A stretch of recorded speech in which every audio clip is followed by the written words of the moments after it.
pinagpagmamalaki talaga natin tong araw na to kasi ngayong araw paparangalan na tayo as certified Philippine Looper Conqueror. Kung alam niyo lang yung feeling nung nahahawakan ko na yung mga plake, lahat-lahat ng mga pinagdaanan ko sa Philippine Loop, kinarga dun. So parang hawak-hawak ko yung tatlong plake na yon. Tatlong malulupit na experience ng Philippine Loop ang hawak-hawak ko.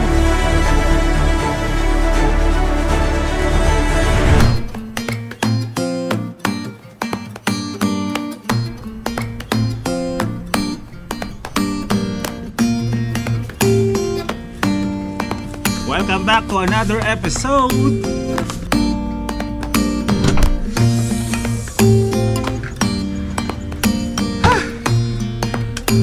At kung iniisip niyo na na-prank namin kayong dalawa ni Direct Gino na nag-camping kami dito sa Grahe, medyo lang.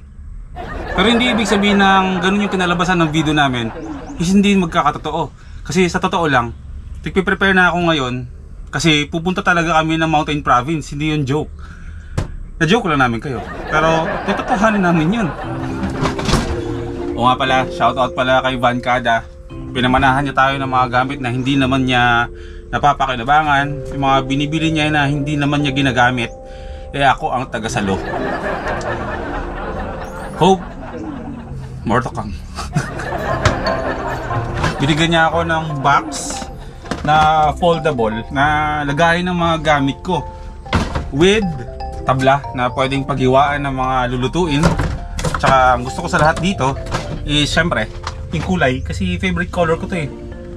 O diba? Tapos na-fold to ng ganito kanipis kapag walang laman, pero malabo natin i-fold ko kasi nga dito ko na kinakarga lahat-lahat ng mga gamit ko na mga panluto ba? Panluto, kaldero, maliit na kaldero, butane. Ito pa pala, pinamalan ka sa akin lutuan, portable kalan kasi nga nasira na yung kalan ko. Tapos yung mga ibang kalan ko rin wala namang lamang gas. So ayan, masasegregate na natin lahat-lahat ng mga may kinalaman sa pagluluto para hindi sila gulo-gulo sa loob ng van, para organized ba, para hindi masakit sa mata. Meron tayong tatlong kape dito na ready to timpla kapag nagka-camping tayo. Magdadala ako nito ng isa sa Mountain Province para matikpan din ni Direct Gino yung kape kasi malamig yung lugar na pupuntahan talaga natin at malamang kakailangan natin ng kape. Maraming salamat sa nagbigay nito sa amin sa Hampas Loopers nung event ng Philippine Loop Awarding. Nabigyan tayo ng ito nga, kape na favorite natin. Alam nila kung ano yung gustong-gusto natin. Mamaya ko na ayusin yan. Ay, teka lang. Bago ko nga pala makalimutan ng lahat. Makalimutin pa naman talaga ako sobra. Kailangan ko lang ibaba itong Bluetti power station ko. Kasi itong Bluetti ang dadali namin sa Mountain Province para makapag-charge kami ng mga batteries namin. Sigurado walang chance kami para makapag-edit. Hindi ko alam kung ilang araw tayong mawawala ng upload, pero habang nag-aantay kayo ng upload ko, isipin nyo na lang na nasa Mountain Province kami dalawa ni Direct Gino at gumagawa kami ng magagandang content kasi kakaiba ang gagawin namin. Medyo challenge kasi hindi si Watod ang dadali natin kasi hindi kakayanin at matindi ang ahunan doon. Pwede ko naman siyang dalhin siya pero ayokong ilaban kasi baka mapano at meron pa tayong mga ibang plano pa after ng Mountain Province. So meron muna akong kwento sa inyo habang ako ay nag-aayos dito ng mga gagamitin na dadalhin sa biyahe kasama si Direct Gino. I-drive ko pa rin si Watod hanggang Pangasinan. Maraming kaganapan ang nangyari. Masayang masaya ang aking puso kasi lahat-lahat ng pinaghirapan ko sa loob ng 2 taon, especially yung pag-Philippine Loop natin as a Philippine Looper, nabigyan na ng karangalan. Kasi dahil kahapon, up to date to, is pumunta tayo ng Batangas para umattend ng Philippine Loop awarding ceremony. Ito yung lahat-lahat ng mga Philippine Loopers na bumiyahe sa loob ng 2 taon. Last year wala eh. Ngayong taon na lang ulit dahil nga sa pandemic ay nagkita-kita sa Batangas. Nagsama-sama lahat ng mga Philippine loopers doon at yun, doon kami na-recognize as certified Philippine looper conqueror. So habang ako ay nag-aayos dito ng mga gamit, habang nagkakarga ako, dagdag bawas ng mga gagamitin ko dito, dadaling ko sa biyahe, panoorin nyo muna lahat-lahat ng mga nangyari. Balikan ko kayo mamaya. Enjoy!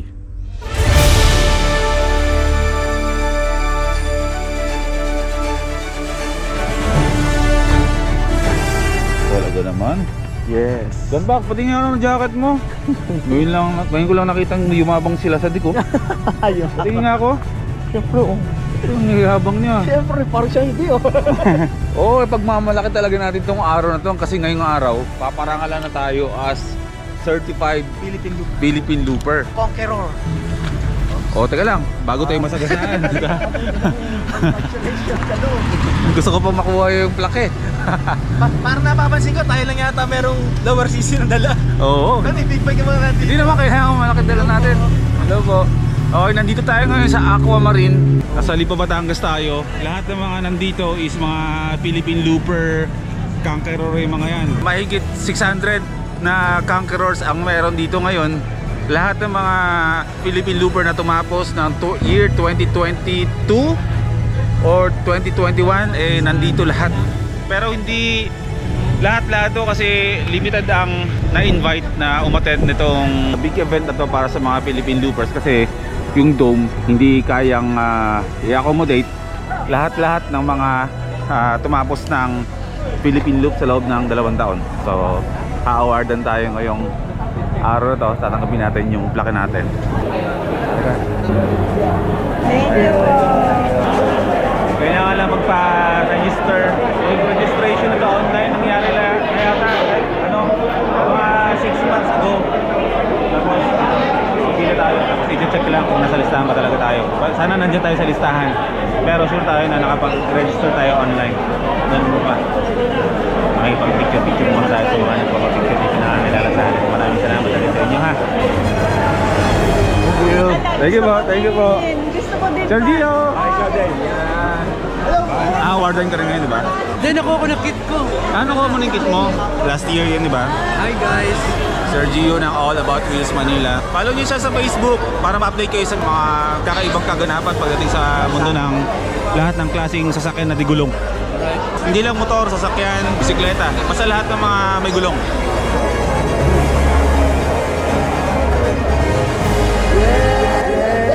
Bags tawag dito, di ba? Sa mga nilalagay natin to? Sa loob. Sa brief. Meron kaming nakuha akong freebie.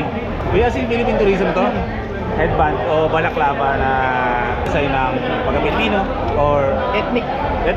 Kumbaga parang kung titignan ko siya, Mindanao.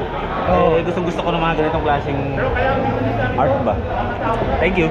Sa mga hindi pa nga pala nakakaalam, ang Philippine Loop Adventure Tour ay partner ang Geely Helmets. So kapag kayo ay nag-register sa Philippine Loop, meron diyang mga benepisyo naman. Kumbaga hindi siya tulad ng dati na kapag bumiyahe ka, babiyahe ka lang. May insurance na rin, insured na rin ng mga Philippine loopers na babiyahe. At yun, shoutout sa Geely Helmets. Geely Helmets yung ginagamit ko na helmet every time na nag-loop tayo. So yun, maraming salamat. Tapos na kami, ready na kami pumasok sa loob. Hello sir! Wow! Hello po! Hello sir!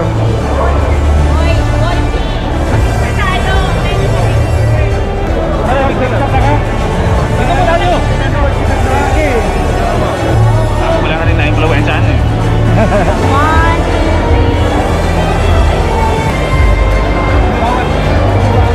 Walang laba. Thank you po, thank you. Walang laba. Sige. Yeah, a picture. Thank you.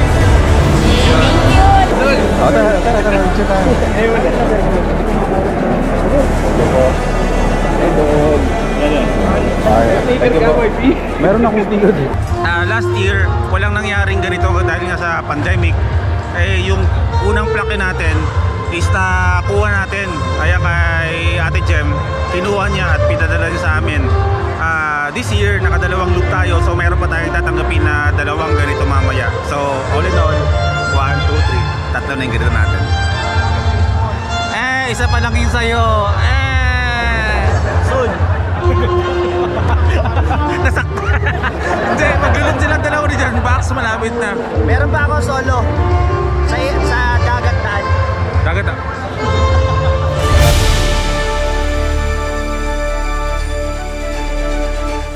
Sir Jet Lau! Congrats boss ha, congrats. Thank you.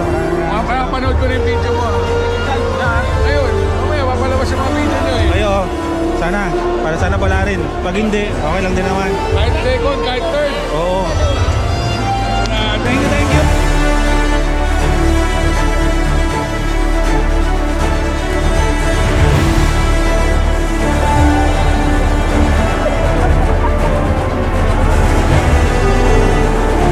Yes! Award na sila sa Big.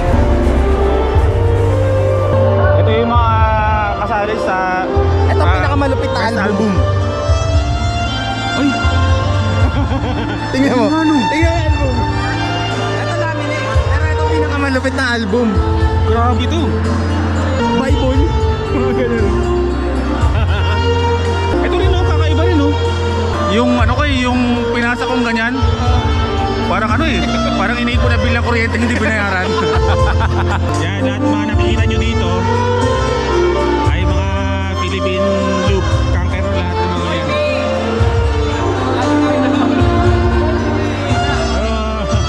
Three-time Philippine Looper. Yeah, congrats. Ito, ano yun? 6th time. Three-time Philippine Looper. Huwag kayong masyado mabibili sa 3-time Philippine Looper kasi yung mga kasama ko dito. Hindi, mas magaling sa akin po. Hindi, mas Mula Jensen hanggang Manila. Pinaneho niya. ginawa mo rin eh. Ginawa ko niya ba? Ito November lang. Ang galing mo na. Thank you po.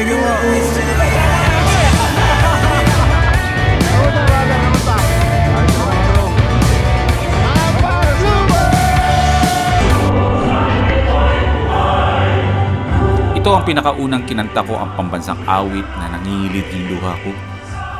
Nakaka-proud maging Pinoy. Nag-flashback lahat. Lahat ng mga nangyari sa 3 Philippine loop na ginawa natin. Nakuha na natin yung ating dalawang kit. Kasama yung dalawang plake na ngayong taon. Dalawang loop ngayong taon. Yung unang ginamit natin ay DV 150, pangalawa XIDV 750 at yung pinakahuli ay yung Suzuki Bergman na 125. Yun, ito na yun. 3 na yung plake natin. 3 plake ng Philippine loop. Bawat plake may kanya-kanyang kwento. Lahat to ay inaali ko sa inyong mga sumusuporta sa akin mula ng simula. Hindi ko naman mararating to kung wala kayo. Kayo ang nagbibigay sa akin ng lakas para magawa ang mga bagay na hindi pangkaraniwan. Philippine loop to. Hindi to madali. Isipin nyo 3 beses nating inikot ang Pilipinas. Maraming pinagdaanan, lungkot, hirap at saya. Ultimong pagkakaibigan na kasalalay na dito. Maraming salamat sa suporta, first timers. Pinagmamalaki ko kayong lahat kasama ang 3 plaking ito. Isang achievement natin na hindi pwedeng makuha ng iba.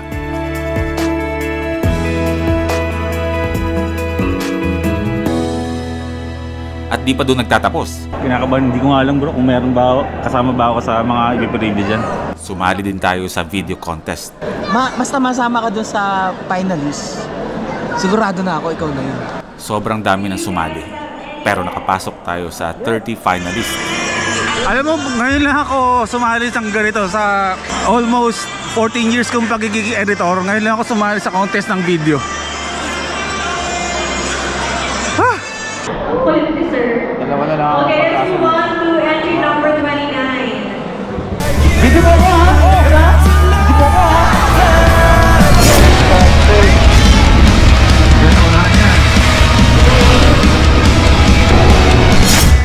Buo ang tiwala sa sarili at ilang buwang pinagandaan. Naikutin ang Pilipinas at makita ang taglay na kagandahan.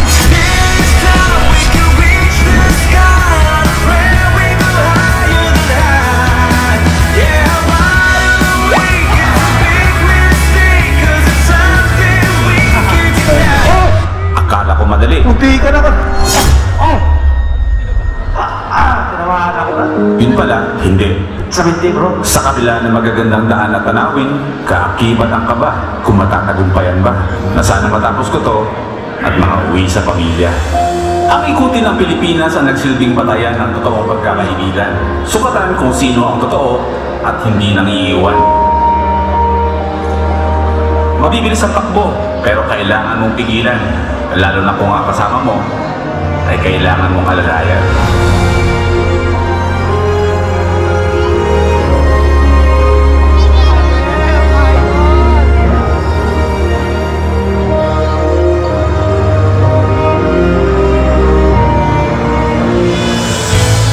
Iba't ibang tao ang nakilala, naging kaibigan at inuring ng pamilya. Pero walang goodbyes po na. Magiging na naman tayo. Baka na ako gusto nila kayo dyan sa Bacolod. Sa'yo na to. So para hindi ka nakamugal dito. Yan! Lahat tayo Pilipino. Baka Muslim man o Kristiyano.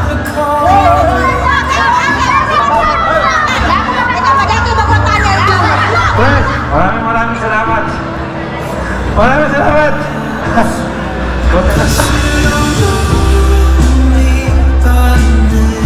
Hindi hadlang ang paniniwala kung ang respeto ang kahihilanin sa kapwa. Ang Philippine Loop ay hindi lang tungkol sa kakainan ko bilang isang rider. Sa napakahabang biyahe ito ay mas nakilala ko ang sarili ko at kung ano ang kaya kong gawin. At habang binabakbak ang mahabang kilometrahe, umulan man o umaraw, doon naman hinuhubog ang sarili ko sa mga bagay na akala ko hindi ko kayang gawin. Sa pag-iikot ng Pilipinas, dito ko napagtanto na marami pala tayong pwedeng ipagmalaki. Nakita ko ang ganda ng Pilipinas. Kaya pala tayo dinadayo ng mga dayuhan.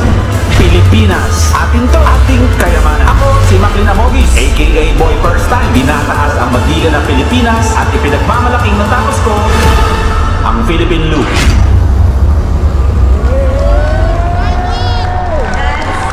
Entry number 20. At nasungkit natin ang pang 5th place sa video contest. Hindi dito nagtatapos ang Philippine Loop ko. Uulit-ulitin natin to bawat taon. Mag-iikot ako ng Pilipinas, motor man o hindi. Hanggat kaya ko, mag-iikot tayo. Ako po ulit ang inyong boy first time, 3 times certified Philippine Loop Conqueror.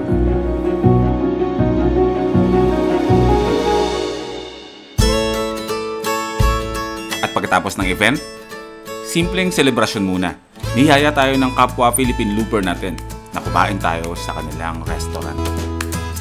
At dahil nasa Batangas tayo, alam na yan, Lomi. Kain!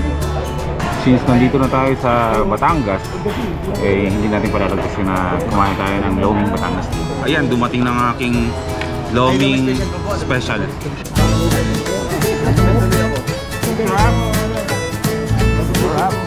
Okay, konting trivia muna. Dito sa Barangay Sabang, dito sa syudad ng Lipa, nagkakaroon ng Lomi Festival every January 20. Dahil kilala ang Batangas pagdating sa Lomi, nagkakaroon ng paligsahan, pasarapan. Usipin mo, pag Loming Batangas, masarap talaga yan. So mahirap ang competition.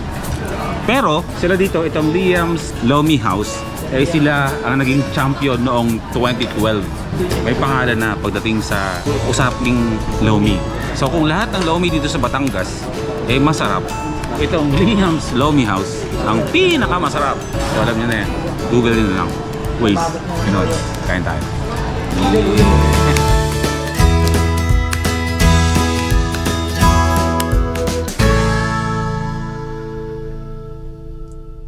Diba? Diba? Nakaka-proud. Alam niyo lang, kung alam niyo lang yung feeling nung nahawakan ko na yung mga plake. Parang bawat plake, kumbaga lahat-lahat ng mga experience, lahat-lahat ng mga pinagdaanan ko sa Philippine Loop, kinarga dun sa isang plake. So parang hawak-hawak ko yung tatlong plake na yon, tatlong malulupit na experience ng Philippine Loop ang hawak-hawak ko. Dala-dala ko na yon habang buhay. Every time na tititigin ko yung plaque na yan, babalik lahat ng alaala, lahat ng mga pinagdaanan ko. Whew! I'm proud of you, self. Nakaka-proud ka, boy, first time. Every time kasi na ganito hindi ako nag-vlog, iba yung totoong, iba yung Maclean eh. Iba yung boy first time. Every time na tinitignan ko siya, lahat ng mga uploads ko pagkatapos ko i-edit, pinapanood ko yan as ako, hindi si boy first time, as a viewer. Nakaka-proud din.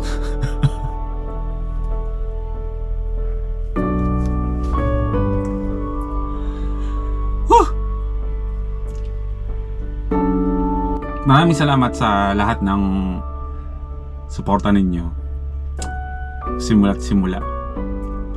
Hindi madali maging YouTuber, hindi madali maging content creator, hindi madali maging traveler, hindi madali, in general, hindi madali yung ginagawa namin ng mga nag-YouTube. Akala ng iba madali lang, pero hindi nila alam kung gaano kahirap ma-maintain lang na meron kayong mapanood, ma-maintain lang namin yung connection namin as a YouTuber, as a content creator sa mga viewers. Hindi yun ganun kadali. At umuulan. Gusto ko lang magpasalamat hanggang ngayon ay may tiwala kayo.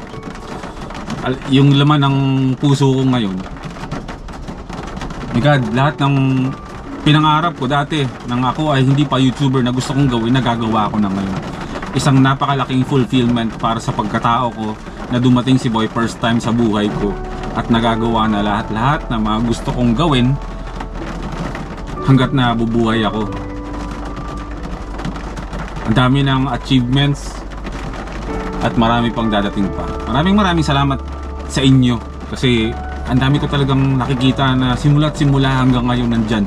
Maraming salamat sa ups and downs ng buhay ni Boy P. Nandiyan kayo, alam nyo yan. Marami akong pinagdaan ng hindi maganda ngayong taon, pero sana yung pagpasok ng bagong taon hindi na maging ganito. Si Boy P ang isang halimbawa ng taong palaban. Kung titignan ko si Boy P ang ehemplo ng taong huwag kang susuko kahit gaano katindi ang pinagdadaanan mo. Hanggat merong kang tiwala sa sarili mo, kakarampot, pwedeng magsimula yun ng apoy at lumagablab yan at mabuhayin ka ulit. Masisiraan ka ng loob, masisira ang pangarap mo at magsisimula ka sa simula from scratch, pero makakaahon ka. Tiwala lang, salig lang, kaya yan. Whew! Maraming salamat, dangal at respeto ang ibibigay ko sa inyo. Lahat ng mga na-achieve natin sa buhay, ito yung daladala na natin hanggang sa pagtanda. Hindi makukuha ng iba. Tatatak na yan. Sana ganun din kayo. Marami pa tayong pagsasamahan. Marami pa tayong biyaheng gagawin. Positibo lang tayo palagi sa buhay. At huwag kayong mawawala ng pag-asa. Sinasabi ko to hindi lang para sa inyo. Sinasabi ko rin to para sa akin. Tuloy lang lagi ang laban, gaanan nyo lang tulad ng ginagawa ko ngayon. Gaanan nyo lang lahat ng nangyayari sa buhay nyo. Relax lang, chill lang, lahat yan, chill lang. Okay? So maraming salamat ulit. Congratulations kay Boy first time. Nakaka-proud. Itong achievement na ito na malupit ay ina-offer ko to para sa inyong lahat, sa inyong mga first timers, sa lahat ng mga sumusuporta sa akin, kay Boy first time, sa pamilya ko, sa lahat ng mga kaibigan ko na hanggang ngayon nandyan. Maraming salamat sa lahat ng mga nagmamahal sa akin. Para sa inyong lahat, itong award na natanggap natin. So paano? Kita-kita na tayo sa Mountain Province. Laging tatandaan na ang buhay ay weather lang. Umuulan na. Okay, bye-bye na. Magkita tayo sa susunod na vlog. Kakakita tayo ng Mountain Province. Hindi na to prank. Okay? Laging tandaan, life is good.